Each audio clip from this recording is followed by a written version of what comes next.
Well, we sat there all night last night, went to sleep at 2 o'clock in the morning, waiting for the Big Ten news to break. It didn't naturally. You wake up Wednesday morning and it's all over the place. So I'm Josh Pate. This is kind of a bonus edition of a late kick cut that we didn't get to on the show last night. And we've got to react to big news. The Big Ten is back. All caps. You can type it in the marquee. We're here. We thought we'd get here. It was a long and winding road. So now what do? I think the first thing we have to do, and I think all of us unanimously should be praising the people who deserve to be praised, who really never gave up on this, even when things looked very dire. And I don't want to run down a list of names. This is not credits at the end of a movie. But if you've paid attention to this, you know, from people on the ground in the Big Ten to various people in media to various power players behind the scenes, if you've paid attention, people in the legal community too, you know who was fighting for this. And I would also encourage you, just kind of keep mental notes of who fought against this. People in those same avenues, in those same branches of various walks of life. There were people who tried to block this from happening. So I'm not telling you go blow up their Twitter. I'm not telling you do anything like that. I'm just telling you, when you decide who is and isn't credible in the future, who has the best interest for this sport at the forefront of their decision-making in the future, just keep that in the back of your mind. They were free to act however they wanted to. You're now free to consume whatever you want to, and then believe whoever you want to in the future as a result of that. So that's out of the way. Let's talk about what we have here. The first thing is just be happy. Okay, just take some time, breathe a sigh of relief, sit back. I've got 250 milligrams of caffeine here. That's what I choose to sip on, but allow yourself a moment here. And then we can talk about all the ramifications of the season. We're about to in like 15 seconds, but really happy, overly optimistic today. But I want you to be cautiously optimistic instead of just overly optimistic, because I do want to sort of caution you. We're not out of the woods with this by any stretch of the imagination, nor are we out of the woods in the SEC or any of the other conferences. So I think we need to calibrate our mentality properly here. We understand this is a really big deal. We understand, hey, this is great news. So now that we have it, it was a question for a long time, will we get the news? Now we have the news. So now let's, you and I together, let's move forward and let's talk about this, because I want to point out some potential pitfalls. Where could it go wrong? That's human mentality. We got what we wanted. How could this blow up in our faces? I'm going to tell you a couple of ways that this could go sideways. Hopefully it doesn't, but I just want you to think about something here. This is not a situation where they are starting the season September 26th, like the SEC. I mean, that's considered a late start by standards of what other conferences have done. But even then, the SEC has some wiggle room built in. They got bye weeks built in. They got a nice bye week reservoir between the end of the regular season and the SEC title game. And then you got a couple of weeks that you could just play with. The Big Ten does not have that. The Big Ten will start their season October 24th, the weekend of October 24th. And there are 8 games, and you have no bye weeks, you have no wiggle room, you got to get it in. What that equals, friends, is 0 margin for error. Now, normally, that's not a big deal. There are several of your regular seasons in the past where you've had to play more than 8 games in a row. This is not a regular season. There will be no regular seasons in this year. It's going to be a tightrope walk, is what I'm telling you. It would be a tightrope walk anyway. But now that we're talking about this within the context of the Big Ten, I want you to understand what these safety protocols they put in place mean. There's a lot of minutia in there that I'm not going to bore you with, but here's basically what you need to know. What you need to know is if you test positive, you are minimum out 21 days. That is a 21-day automatic quarantine if you test positive for COVID. That's not the kicker. That's a big one, but that's not the kicker. Here's the kicker. If 5% or more of your team test positive, you're out a week. The entire team ceases to operate for a week. I think you're starting to put this together. And I think you're understanding how big a mushroom cloud this could potentially become in this Big Ten schedule. Because if I am, and I'm just picking a university out of the top of my head, if I'm Maryland and I have that kick in and I've got Ohio State Saturday, Ohio State could have done everything they're supposed to do. If you cancel your game, I mean, if you suspend operations for 7 days, Ohio State can't play. So you just took a game off the table that you have no time to make up. So at that very moment, even though Ohio State maybe has tested nobody positive, we know right on the surface the best they could do is 7-0. If that happens twice, if it happens 3 times, if maybe you lose a game, but you don't get your full 8 in, you quickly see what I'm talking about how that could go downhill. And when I say go downhill, I don't mean being able to play football games. I don't mean being able to crown a Big Ten champion. When we're talking about Maryland, that's one thing, all due respect to the Terps. But when we're talking about Ohio State, we're talking about them within the context of the college football playoff.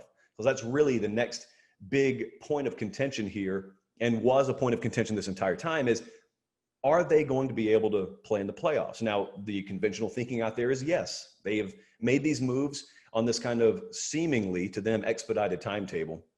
They have a conference going on right now with all the presidents and the AD. You see how little attention I'm paying to it. But that's been the focus the entire time. They wanted to be able to get in on the playoff picture. And I believe they are, okay? One of the questions has been, how many games do they have to play? 10 would have been ideal. I think 8 was the minimum.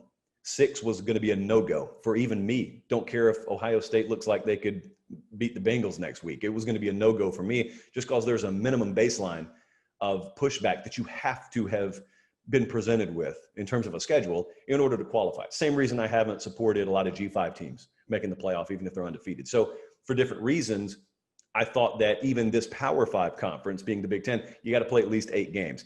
So right now you're scheduled to play 8 games. But if things blow up, I want you to think about it. Just kind of envision. You could see this right along with me. Look down the road, okay? It's December. We're looking at December. And let's say the SEC has gotten their season in.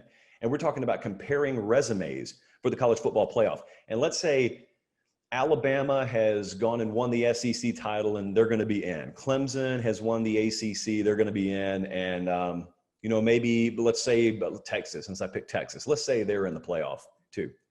And those are pretty much slam dunks. And then let's say there's this combination of an Oklahoma team that got beat in the Big 12 title game but has a really good record. And let's say one of the G5 teams went undefeated. Let's say Central Florida, for just argument's sake. Louisiana went undefeated. And let's say Georgia goes 9-2 with their only 2 losses being to Alabama, once in the regular season, once in the college football playoff. Or let's say like Florida is sitting down there 9-1 and they didn't play in Atlanta because they, round robin style, head-to-head, got knocked out. So you got a bunch of resumes that are really good. And then let's say Ohio State is 6-0 or even 7-0. At what point do you put away the eyeball test? And I'm looking at Ohio State and I know they look better than, let's say, Oklahoma, for example.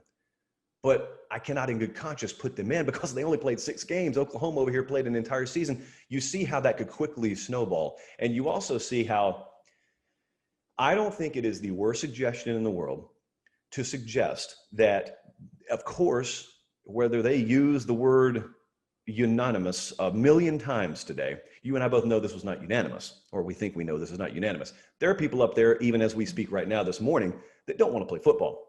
And so I'm talking about from the administration side of things. And so I don't think it would be the most crazy conspiracy theory in the world to just float out there. It looks like some people, threw you your red meat and they said, okay, here's your football season. But then you bite into it and you realize the meat is spoiled. And that would metaphorically tie into giving you your football season, but then putting in these unattainable and unmeetable thresholds that you have to maintain in order to have a season go off without a hitch. And it's like they tossed you the red meat and they go, there you go, but you bite into it and it's spoiled. And you say, you didn't give me anything. I don't think it'd be the craziest thing in the world to suggest that, is what I'm saying. So hopefully we don't have to find that out. But as for the Big Ten, if we do pull it off, if we get 8 games in, here's my concern. It's not for the folks in Columbus, I can assure you, but I get the sense, talking to some people up there, Ohio State's been a machine the entire time. They've prepared like there's going to be a season the entire time. They do not have that in common with everyone in that conference. And it's kind of like I was talking to Trey Scott this morning. I was recording something for the College Football Daily. I was talking to Director Colin about this last night. So I've just been waiting to use this metaphor on you because I live and die by metaphors. If you were scheduled a month from now, so let's say today it is September 16th. Let's say a month from now, you're scheduled to be in a fitness competition in Las Vegas. And then they call you this morning and they say, had to drop you. Just don't have enough slots. And you go, that's a bummer. And so, you go eat pizza tonight, and you eat hot wings tomorrow, and you get Chinese to go tomorrow night. And that's about how you eat for the next week and a half. And then they call you up and they say, hey, good news. A spot opened up. Do you want it? The competitor in you says, yeah, I want it. I was working towards that my whole life and I want it. But then your head kicks in and says, hey, dummy, you have let yourself go over the last week. There's no way you can get ready in time. What do? I think that's the mentality in some of these athletic departments in the Big Ten. Ohio State, they just kept training the whole time. I'm not so sure if subconsciously or just right out there in front consciously, I'm not so sure some of these athletic departments, some of these football teams just kind of let themselves go. And then all of a sudden it's time to get right back up on the bike and it's time to start pedaling again. You already were going to be hard pressed to keep up with that team in Columbus. Now you got to do so after you had to undo your belt a couple of notches because you may have let the foot off the gas just a little bit. But I digress. At least as we sit here this morning, we have a Big Ten season. So let's rejoice in that. Let's be cautiously optimistic. And let's hope next time these breaking news events happen at night where we can discuss it live.